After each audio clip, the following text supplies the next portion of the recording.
Hello and welcome to the podcast version of The Poet, written by Robert R. Ricks and read by the author. The story contains mature content and harsh language. There may be some content which may offend some listeners. If you're easily offended, please stop listening now. This episode is brought to you by Zydeco Online, www.zydecoonline.com. Here we go. Chapter 2. The air had a distinct chill, a sharpness to it which gently caressed and cut into my face, quickly numbing it. The wind was picking up, and the night sky had two-toned, angry clouds which threatened to dump a ton of rain on me. Glancing down into the trunk, I could see Gravedigger's lifeless body floating just an inch above the black felt lining. Small little bloblets of blood floated around his limp form like small orbiting crimson planets. I slowly shook my head. Anger welled in me. Not Officer Castillo, no. She was simply doing what she was meant to do. The anger was mine alone. I should have executed as planned.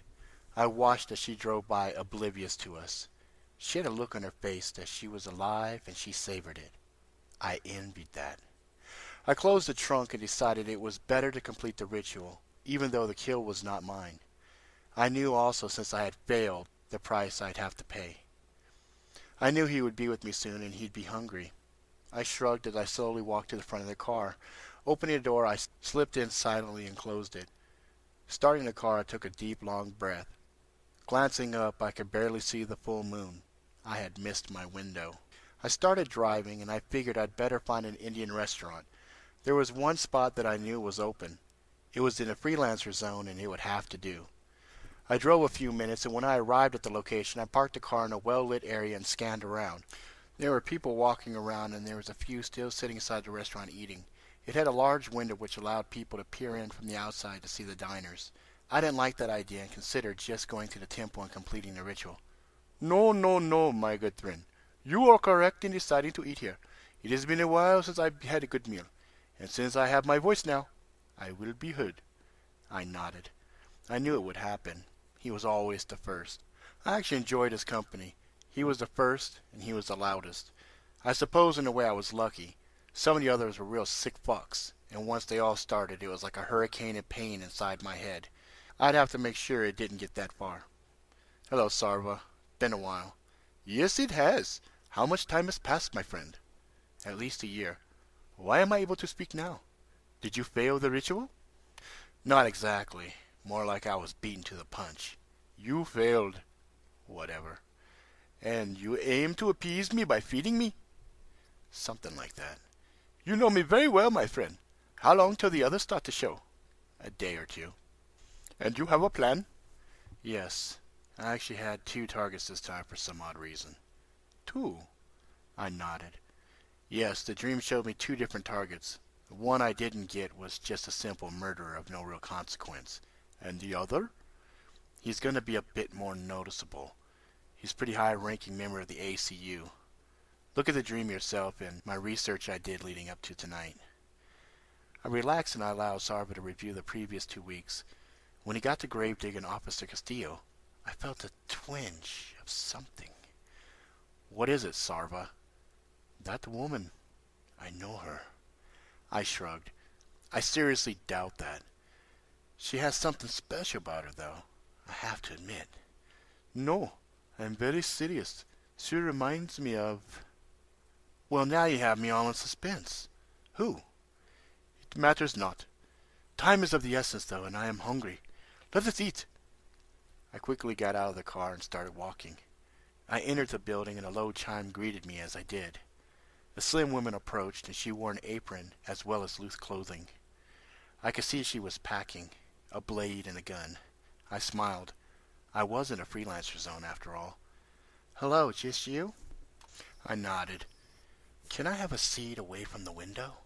She nodded and grabbed a worn, stained menu. The air smelled wonderfully savory, and I could hear the sounds from the kitchen.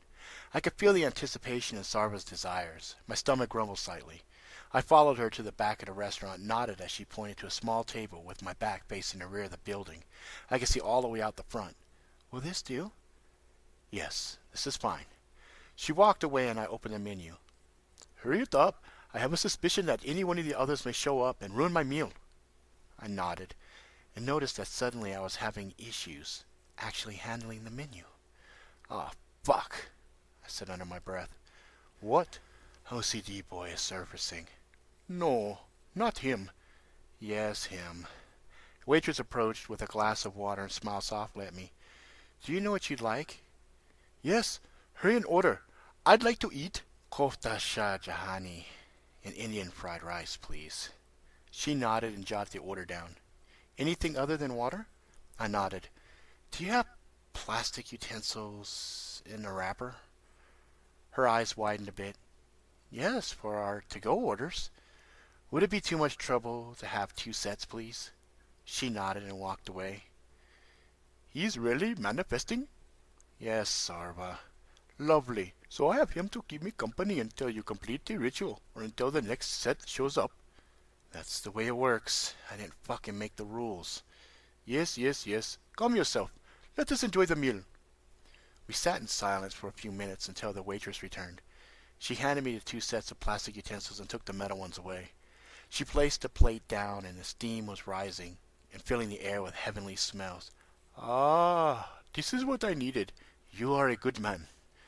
We tore into the meal and memories swam in my head as each bite brought more and more of Sarva's memories to the front. I focused and concentrated. I heard the chime and glanced up and my heart skipped a beat. 5 men walked in, 3 of which I recognized. Oh, for fuck's sake. Keep eating, please.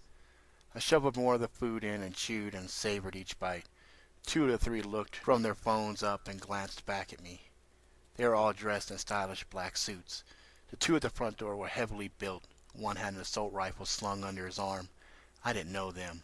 The 3 that approached, I did know. I knew them very well. The memories of them were from a life long since lost to me.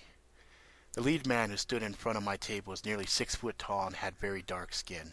His muscles bulged in his clothing and he had wild eyes. It was his brother I had killed 3 years earlier. His name was Rampage.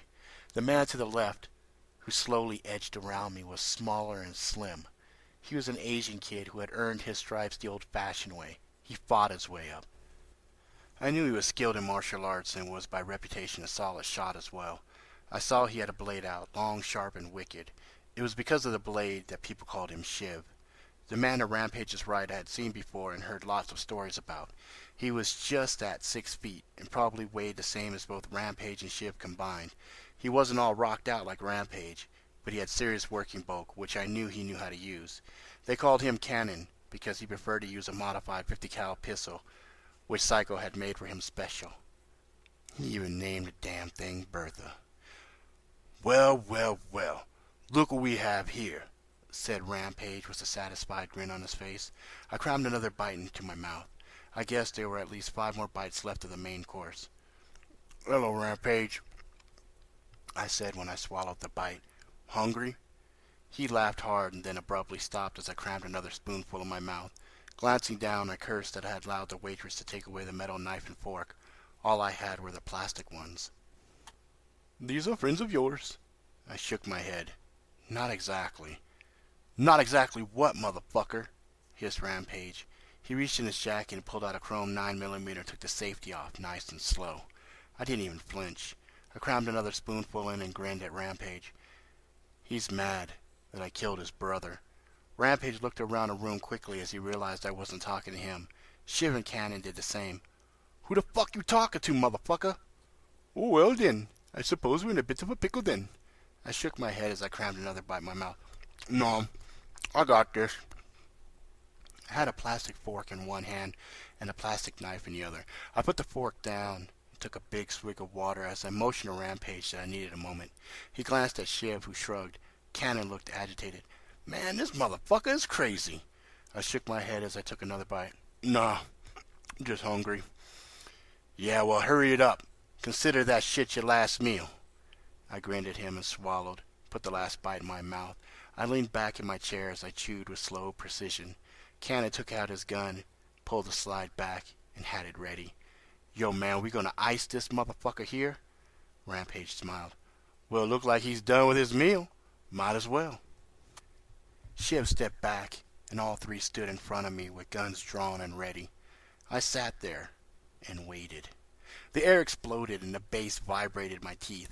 I leaned back and rolled right as time slowed around me. I had nothing but my plastic knife, so I used it. I hit Cannon first. I slid the knife across his eyes and kept going, repeating it on Rampage and finally ending with Shiv.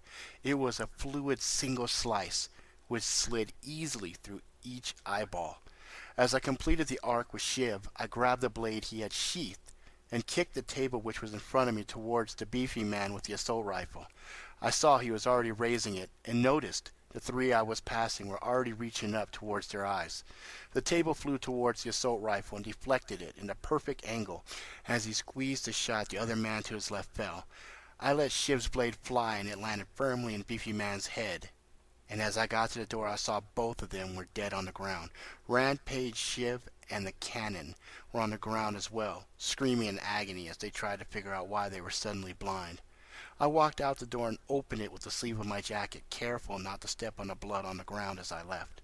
I cursed again as I realized that as Jared was manifesting in my mind, the ritual was going to take 4 times as long. Sarvo was quiet, and I realized he was being polite. I appreciated that. As I jumped in my car, I could still hear the faint sounds of screams from Rampage and his crew. "Why did you not kill them?" "They don't count." "Ah, yes, the rules." "Yeah, the fucking rules." I drove off and mentally prepared for the ritual.